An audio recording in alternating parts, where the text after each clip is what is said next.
Lauréat du Grand Prix national Bernard Dadier du meilleur écrivain de Côte d'Ivoire 2022, l'écrivain Tiburce Kofi a refusé l'enveloppe d'1 million CFA dont est dotée la distinction. Plusieurs lauréats ont été désignés lors de la remise des prix littéraires au Salon international du livre d'Abidjan, SILA, 2022 le 17 mai dernier.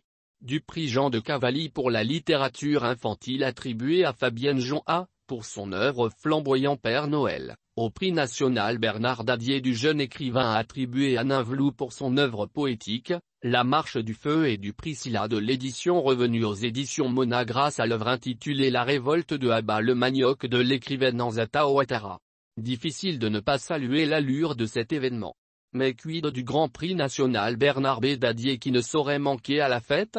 Justement, ce prix a été bel et bien décerné, mais celui qui en était le récipiendaire, l'écrivain Tiburce Kofi pour ne pas le nommer, a littéralement refusé la somme d'1 million FECFA qui accompagnait le prix le samedi 21 mai.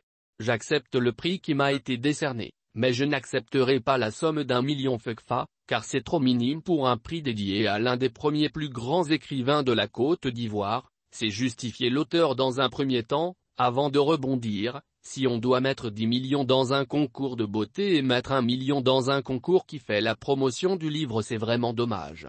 Du coup accepter cette somme, c'est comme offenser mon maître. Car, il vaut plus que cette somme. Une réaction aussi bien claire comme l'eau de roche, que saluée par des acteurs culturels d'ici et d'ailleurs qui ont fait chorus à ce qu'il convient d'appeler un coup de gueule bien senti.